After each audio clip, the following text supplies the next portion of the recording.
A mission around the moon. You see it right there, nearly 24 hours until that mission, the first one in more than 50 years. So if the Artemis II rocket takes off tomorrow as planned, the 3-man, 1-woman crew inside will travel farther from the Earth than any humans before. You can see that slingshot right there, more than 4,100 miles. That would, if you're keeping track, surpass the mark set by the Apollo 13 crew back in 1970. NASA's holding a news conference about that mission right now. Was just asked about the possibility of an April Fool's joke. Take a listen. You know, there's a long history dating back to the Apollo era guys of pulling pranks on launch day with the launch team and with the launch team pulling pranks on the flight crew. And given that tomorrow is April 1st, I was wondering if, maybe without spoiling anything, if there's been any talk about that or whether there's actually been a decision to not do that and stay away from that.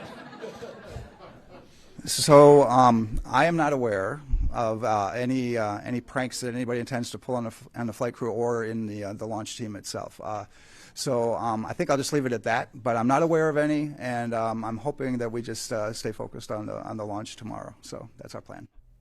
Okay, that's our plan. Listen up, pranksters. Just don't. Live to CBS News senior national correspondent Mark Strassmann from Kennedy Space Center. Mark, this is a prelude to the big act. What are you seeing there? A prelude, but no pranks here either, Reed. I can tell you that much. A prelude that has real significance here. I mean, in that same briefing, they came up with an updated weather forecast, still about 80%, which they've been very optimistic about, for 80% favorable chance of conditions for launch tomorrow. The rocket's ready to go. The crew in quarantine is ready to go. NASA officials have been consistently upbeat all week, Read, about the chances of a launch tomorrow. So no guarantees, none whatsoever. But from here, it's looking good that we could have the launch of Artemis II, the first piloted moon mission in 53 years since Apollo 17 in 1972, and that will open up a new era of human spaceflight for NASA.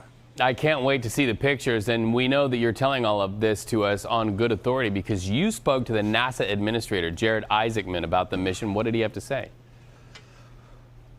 Yeah, it was in fact, we were standing right in this very spot about 3 hours ago or so, and he came on by, and you know, he's been in this job now for 3 months. He's already shaken up the whole Artemis program.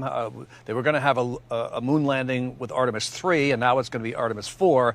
And so I just asked him, what is it that, how is it that you will define success with this launch that we're all hoping to have tomorrow? This is the opening act in a series of missions that will send astronauts to and from the moon with great frequency as we return to stay, to build the moon base, and again, realize the scientific and economic potential on the lunar surface. How do you define success with this mission? You've got 4 very brave astronauts that know that they are taking risks beyond any astronaut has ever done since 1972. So we want to bring our crew home safely. What about you talking to the crew? Have you had chats with them? Text with them? I text them all the time. You need DoorDash, you need donuts, you need coffee, I'm here for you.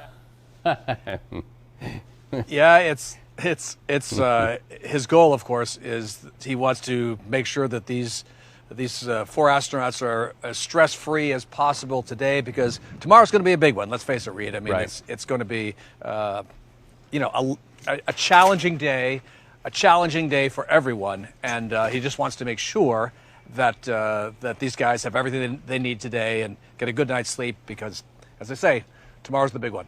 They're going to be making history. All right, they better double up on that DoorDash promise. I would. Mark Strassmann, can't wait to see your coverage tomorrow. And like I say, cannot wait to see the images fed back to terra firma. Always good to talk to you, friend.